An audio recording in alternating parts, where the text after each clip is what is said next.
Hello students and welcome to my online biology classes called biology simplified. मैं हूं doctor Shyamala Shah और मेरे details आपको दिख रहे हैं स्क्रीन पर।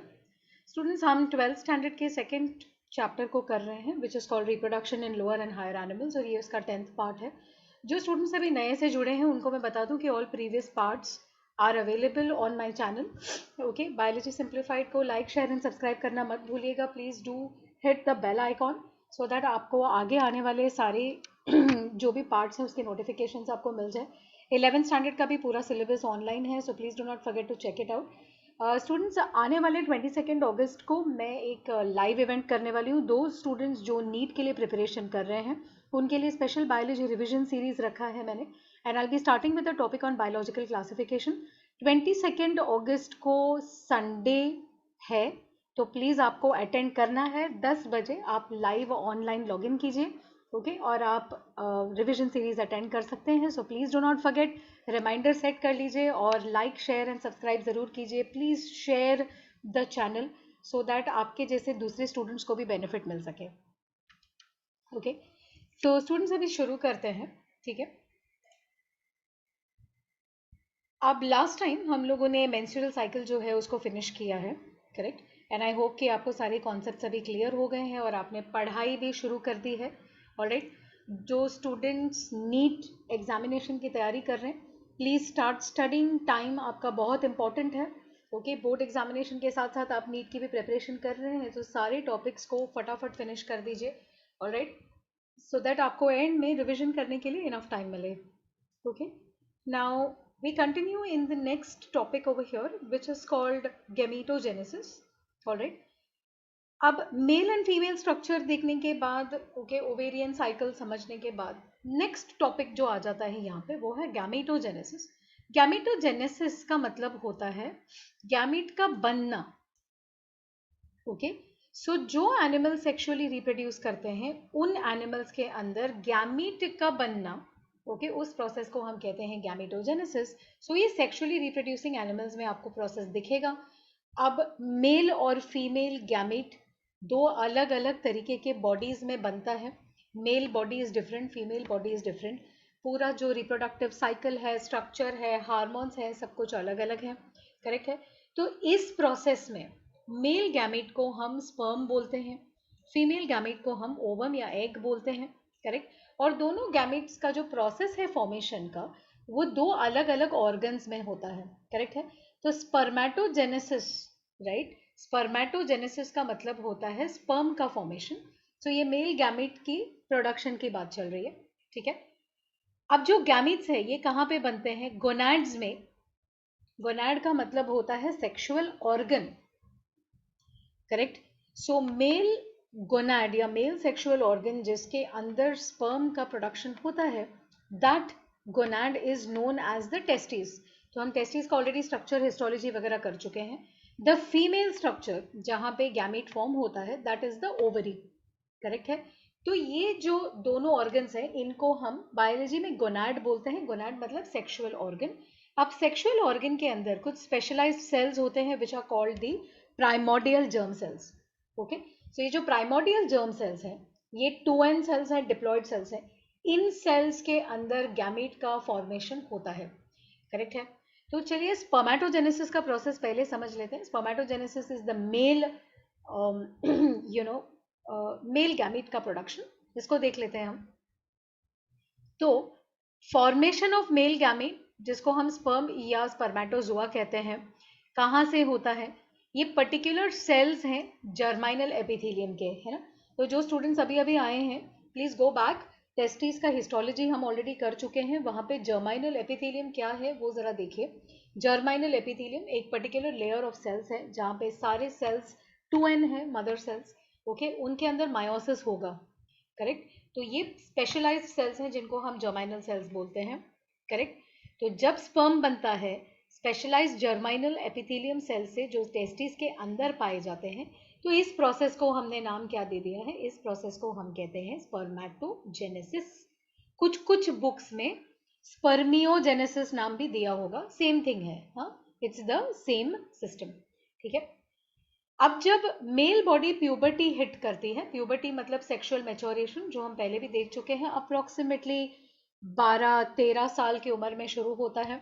ओके, तो जब बॉडी प्यूबर्टी हिट करती है 13 साल 12 साल की उम्र में, तो जो ब्रेन का एक हिस्सा है जिसको हम कहते हैं हाइपोथैलेमस, है ना, हाइपोथैलेमस से कुछ स्पेशल ऑर्गन्स, कुछ स्पेशल हार्मोन्स का प्रोडक्शन शुरू होता है। तो ब्रेन का हिस्सा प्यूबर्टी के वक्त कुछ स्पेशल हार्मोन्स रिलीज करता है जिसका नाम है गोनाडोट्रोपिन रिलीजिंग हार्मोन या GnRH। ओके, GnRH क्या है? Gonadotropin releasing hormone. ये हार्मोन क्या करता है? ये हार्मोन जब बॉडी में इसकी लेवल हाई हो जाती है तो ये एक दूसरे हार्मोन को इंक्रीज करता है। कौन सा हार्मोन है वो? Follicle stimulating hormone. आपको याद होगा जब भी हमने फीमेल ओवेरियन साइकिल किया है तो हमने फॉलिकल स्टिमुलेटिंग हार्मोन को वहां पर भी देखा है ना। तो ये जो फॉलिकल स्टिमुलेटिंग हार्मोन है ये दोनों मेल और फीमेल सिस्टम्स में, ओके, गैमेटोजेनेसिस को इंक्रीज करता है। तो जब भी मेल सिस्टम में, ओके, फॉलिकल स्टिमुलेटिंग हार्मोन या FSH इंक्रीज होता है तो ये क्या करता है? स्पर्मेटोजेनेसिस को इंक्रीज करता है। मतलब स्पर्म बनने का जो प्रोसेस है वो ज्यादा फास्ट होगा। करेक्ट।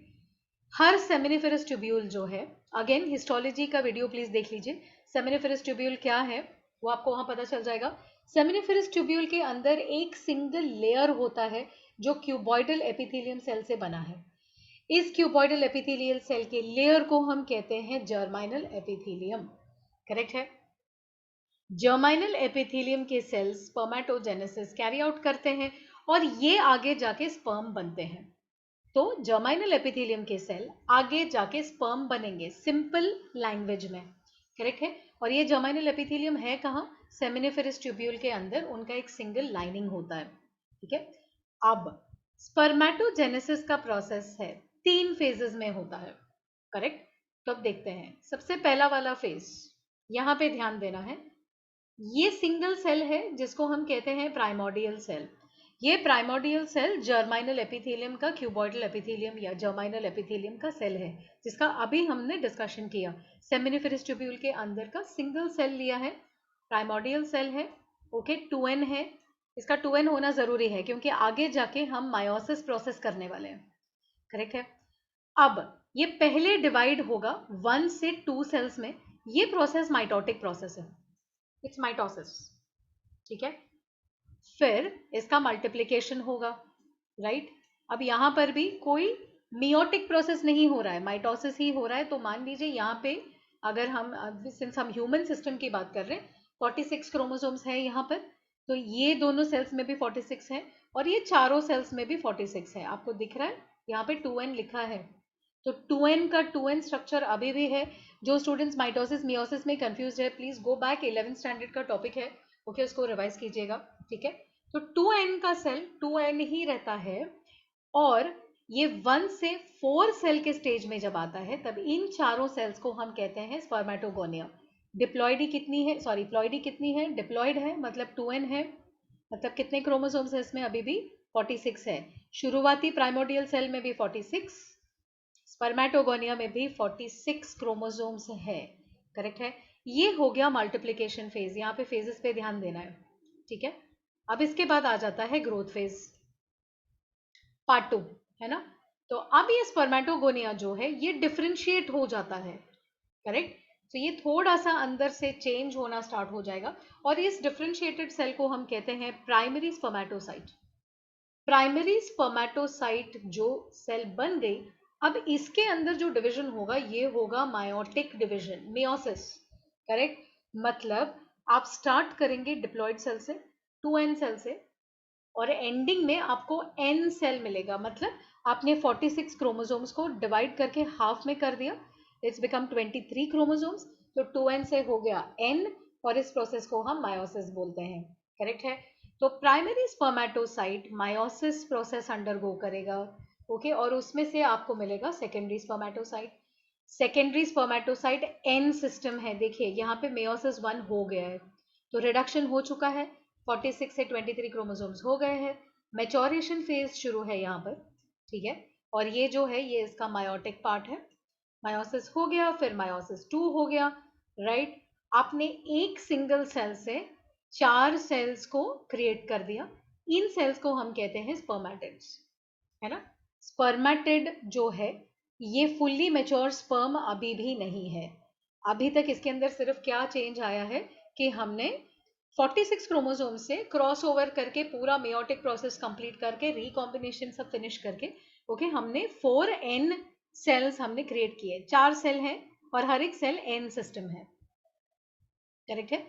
अब ये जो स्पर्मेटिड्स हैं ये आगे मेच्योरेशन प्रोसेस अंडरगो करेंगे जिसको हम कहते हैं स्पर्मियोजेनेसिस।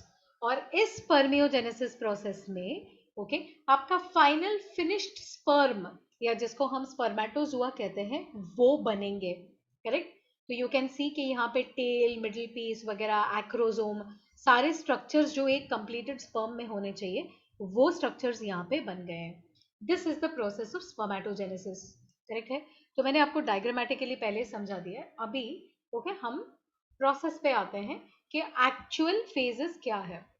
तो फेज 1 स्पर्मेटोजेनेसिस के जो प्राइमोर्डियल जर्म सेल्स हैं, जो 2n वाले सेल्स थे ओके ये रिपीटेडली माइटोटिक डिवीजन इनके साथ में होता रहता है, माइटोटिकली डिवाइड होते रहते हैं, 1 से 2, 2 से 4, 4 से etcetera etcetera etcetera etcetera okay और बहुत सारे स्पर्मेटोगोनिया बनते हैं जो डिप्लॉयड है ना। आपके पास बुक है, डायग्रामेटिकली फॉलो कीजिए।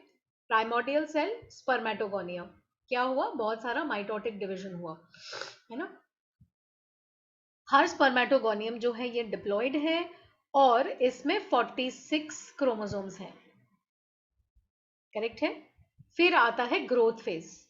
अब कुछ कुछ स्पर्मेटोगोनिया जो बन गए हैं यहाँ पे है ना, जो अभी भी 2n 46 क्रोमोसोम स्टेज में है, अब इनकी डिवीजन बंद हो जाएगी और ये साइज में बड़े होते रहेंगे, करेक्ट है।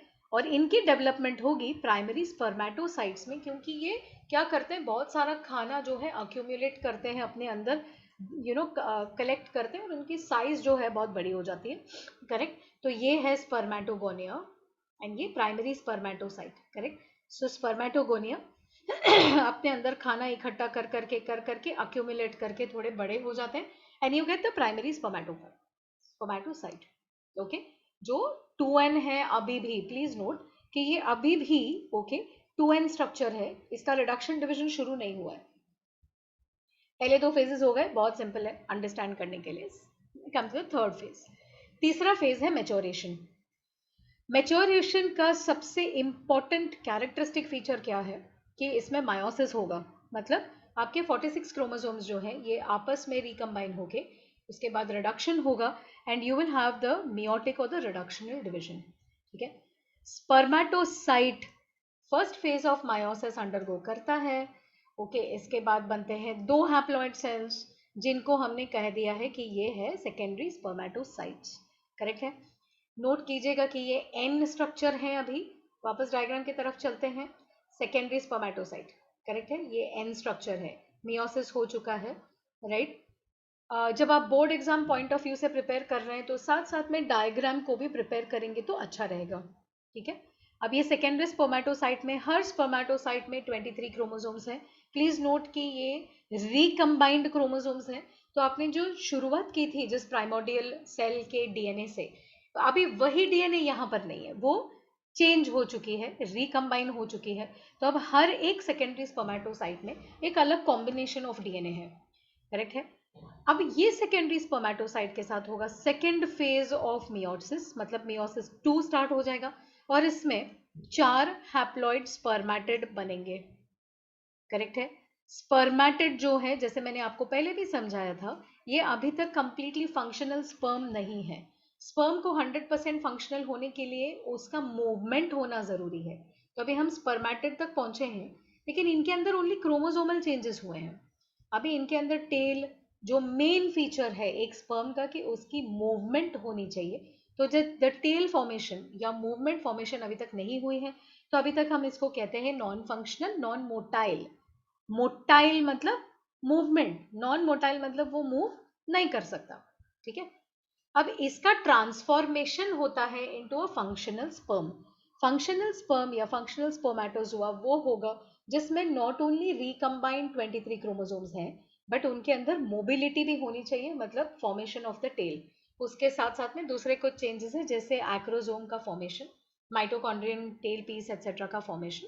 तो ये जो पूरा प्रोसेस है इसको हमने नाम दे दिया है स्पर्मियोजेनेसिस, ओके।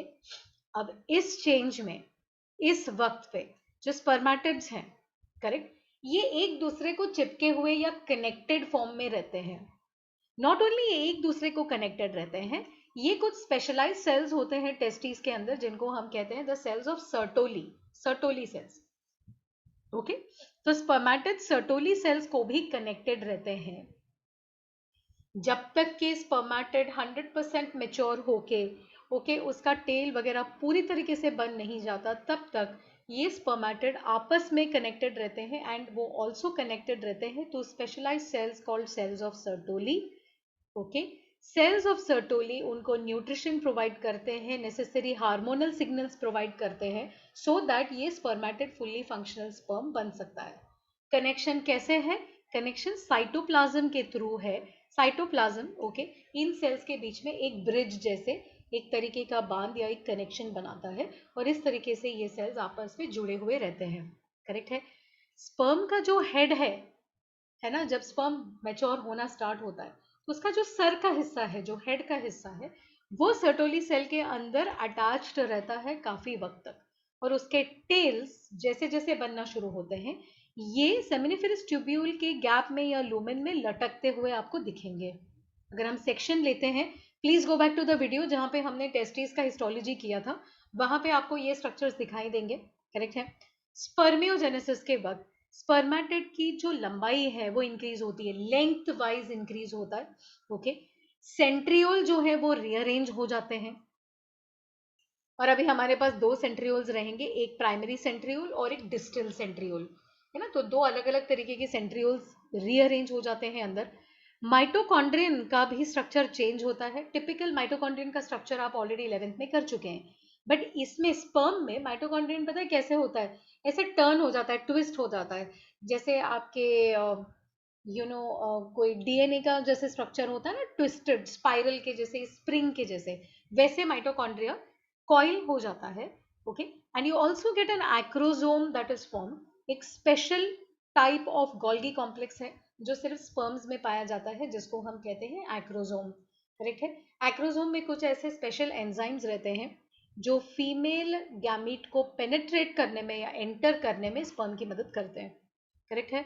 सो ये हो गया स्पर्मेटोजेनेसिस या स्पर्मियोजेनेसिस का प्रोसेस। करेक्ट है। अभी हम आते हैं स्ट्रक्चर ऑफ द स्पर्म पे। Okay students, I will still advise you again once again कि जब भी आप मेरे वीडियोस देखते हैं तो प्लीज एक पेन पेपर या पेंसिल कुछ रखिए। ओके, टेक्स्ट बुक तो आपके पास है ही नो डाउट, लेकिन प्लीज हैंड से नोट्स निकालना शुरू कीजिए। ऑलराइट, छोटे छोटे माइंड मैप्स बनाइए। मेरे कुछ स्टूडेंट्स लास्ट वीक मेरे साथ जुड़े थे व्हाट्सएप ग्रुप पे और मैंने उनके साथ कुछ टेक्निक शेयर की। ये काफ़ी सारे टेक्निक्स अगर आप जानना चाहेंगे तो अभी जो वीडियो मैं बना रही हूँ उसमें मैं एक व्हाट्सएप का लिंक भेजूंगी, अगर आप इंटरेस्टेड हैं तो ग्रुप ज़रूर ज्वाइन कीजिए। Please click on the description of the video. Video का डिस्क्रिप्शन नीचे एक एरो है, वो क्लिक कीजिए, उसमें मैं एक आपको व्हाट्सएप लिंक भेजूंगी। जो स्टूडेंट्स इंटरेस्टेड है वो प्लीज़ ज्वाइन कीजिएगा। पूरे साल भर हम काफ़ी सारे सेशंस और एक्टिविटीज़ करने वाले हैं, so do connect with me. Okay, another thing is those students who are interested in classes please do connect. 10th से लेकर 12th तक बायो के सारे बोर्ड्स में पढ़ाती हूँ। जो स्टूडेंट्स नीट में इंटरेस्टेड हैं, मेरे स्टूडेंट्स बहुत अच्छा रिकॉर्ड रखते हैं, 340 प्लस, अगर 360 में से आपको स्कोर करना है तो please do not forget to connect with me. All right, let's go ahead student. Structure of a sperm, right.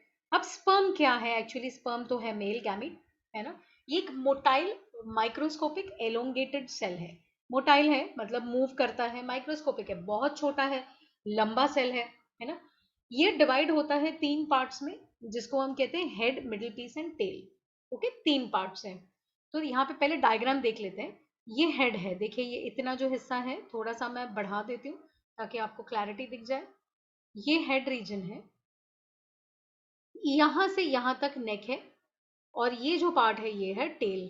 Correct है। तो पार्ट्स देख लेते हैं और फिर will go for the description. So head region है, हेड रीजन में tip पे ओके ये एक स्ट्रक्चर दिख रहा है आपको जिसको हम कहते हैं एक्रोजोम। मैंने आपको बताया था एक्रोजोम एक स्पेशल तरीके का गोल्गी कॉम्प्लेक्स है जो स्पर्म में दिखता है।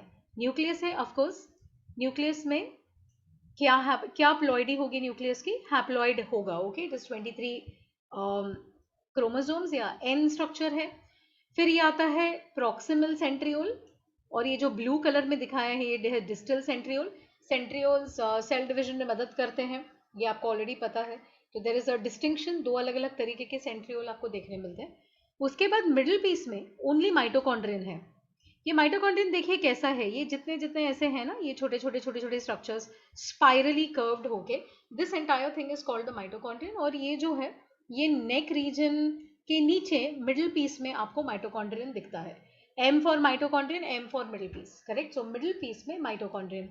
उसके बाद नीचे ये जो लॉन्ग फ्लेक्सिबल स्ट्रक्चर है ये है टेल। टेल की मदद से स्पर्म जो है ये मूव करता है, ओके, फीमेल सिस्टम में ऊपर की तरफ जाता है। एंड फीमेल जो रिप्रोडक्टिव सिस्टम है यूटेरस के ऊपर से मूव करते हुए एम्प्यूला के अंदर पहुंचता है, सो दैट वो फर्टिलाइजेशन कर सकता है। तो जब आप प्रोसेस समझेंगे आपको पता चलेगा कि स्पर्म को जो है बहुत सारा मूवमेंट करना पड़ता है। उस मूवमेंट के लिए उसको टेल की ज़रूरत है, और उसको एनर्जी की ज़रूरत है, और उसको अपने जीन्स कैरी करने की ज़रूरत है। एनर्जी के लिए माइटोकॉन्ड्रिया है, टेल है मूवमेंट के लिए, ओके। इसमें दो हिस्से हैं अगेन, एक एंड पीस है जो बिल्कुल एंड में है, और ये प्रिंसिपल या मेन पीस है, okay. And this is a structure of a sperm. Students ये डायग्रामेटिक क्वेश्चन में आ सकता है, तो इसको डायग्राम पॉइंट ऑफ व्यू से भी प्लीज स्टडी कीजिएगा। अब हम डिस्क्रिप्शन पे आ जाते हैं, ओके। हेड, स्पर्म का जो हेड है ये ओवल है शेप में, ओके। हैप्लॉइड न्यूक्लियस है इसके अंदर। न्यूक्लियस के ऊपर एक कैप जैसा स्ट्रक्चर है जो एक्रोसोम कहलाता है। एक्रोसोम का फॉर्मेशन गोल्गी कॉम्प्लेक्स से होता है, ओके। एंड देयरफॉर एक्रोसोम का फंक्शन एग्जैक्टली क्या है, उसके अंदर है हाइड्रोलाइटिक एंजाइम्स। हाइड्रोलाइटिक एंजाइम्स जो चीज़ों को ब्रेक डाउन करने में मदद करते हैं। नाउ बिकॉज स्पर्म की रिक्वायरमेंट बहुत स्पेसिफिक है, स्पर्म को फीमेल सिस्टम में एंटर करना है और फीमेल गैमिट को उसके बाहरी कवरिंग को तोड़ करके अंदर जाना है, तो उसको बाहरी कवरिंग को ब्रेक डाउन करने के जो एंजाइम्स हैं वो स्पर्म में होने चाहिए। और वो दो एंजाइम्स उनके अंदर है, कौन से, हाइलुरोनिडेज, हाइलुरोनिडेज, और प्रोटियोलाइटिक एंजाइम जैसे जोनालाइजिन एंड करोना पेनेट्रेटिंग एंजाइम्स। ये नाम आपको याद रखने हैं, ओके, आंसर में लिखना है। ये शॉर्ट आंसर्स के लिए या तो फिर नेम द फॉलोइंग एटसेट्रा के लिए भी आ सकता है। ये वो एंजाइम्स हैं जो हाइड्रोलाइटिक एंजाइम्स हैं, फीमेल गैमीट के आउटर कवरिंग को क्रैक करके उसको ब्रीच करके मेल गैमीट को फीमेल गैमीट के साथ में फर्टिलाइजेशन इवेंट में हेल्प करते हैं, करेक्ट है। इसके बाद आता है नेक। नेक एक बहुत शॉर्ट रीजन है, बहुत शॉर्ट है, दो सेंट्रियोल्स हैं, करेक्ट है, एक प्रॉक्सिमल एक डिस्टल, बस उतना याद रखना है, करेक्ट। फिर आ जाता है मिडिल पीस। मिडिल पीस में एक एक्सियल फिलामेंट है, ओके, जिसमें 10 से 12 टर्न्स हैं माइटोकॉन्ड्रियन के। तो माइटोकॉन्ड्रियन को आपने अगर गोल गोल ट्विस्ट किया रिबन के जैसे 10 से 14 बार, है ना, तो हमें ये ट्विस्टेड माइटोकॉन्ड्रियन मिलता है जो हमने डायग्राम में देखा। ये देखिए, ये जो है ना ऐसे ट्विस्टेड ट्विस्टेड वाला, और इसको ना एक स्पेशल नाम दिया है, इसको नाम दिया है नेबेनकर्न। क्या नाम दिया है, नेबेनकर्न, ओके। और माइटोकॉन्ड्रियन का फंक्शन क्या है, मैंने आपको कहा था स्पर्म को बहुत मूवमेंट करनी पड़ती है ना, तो उस मूवमेंट के लिए उसको एनर्जी की जरूरत है, and that energy comes from the mitochondrion, correct है। फिर आता है टेल। टेल लंबा पतला, ओके, टेपरिंग है, मतलब ऊपर से थोड़ा मोटा और नीचे से बिल्कुल पतला, सो उसको टेपरिंग बोलते हैं। टेल के अंदर साइटोप्लाज्म है ना, पतले थ्रेड जैसे एक्सियल फिलामेंट्स हैं।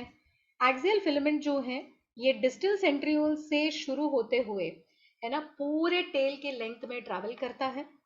इसके आजू बाजू में थोड़ा बहुत प्लाज्मा मेम्ब्रेन भी है जिसको हम मेन पीस कहते हैं, और बिल्कुल एंड में प्लाज्मा मेम्ब्रेन खत्म हो जाता है और उस पार्ट को हम कहते हैं end piece. So you can see कि जो प्लाज्मा मेम्ब्रेन स्ट्रक्चर है ये यहाँ तक बिल्कुल थिकली दिख रहा है, इसको मैं थोड़ा बढ़ा देती हूँ वंस अगेन, तो यहाँ तक ये मोटा दिख रहा है और इधर कुछ है ही नहीं। तो जहाँ पे प्लाज्मा मेम्ब्रेन साइटोप्लाज्म वगैरह कुछ बहुत ज़्यादा नहीं है वो पार्ट एंड पीस है। जहाँ पे सब आपको स्ट्रक्चर्स बिल्कुल परफेक्टली दिख रहे हैं वो है principal piece, okay. Needless to say आपके टेल का ओके फंक्शन क्या है कि वो मेल गैमेट को मूवमेंट में मदद करता है, क्योंकि मेल गैमेट को फीमेल सिस्टम में काफ़ी सारा मूवमेंट जो है वो दिखाना पड़ता है, ठीक है। तो स्टूडेंट्स यहाँ पे हमने स्पर्मेटोजेनेसिस का जो पार्ट है इसको हमने कंप्लीट किया है। मैं ये वीडियो यहीं पर एंड करती हूँ।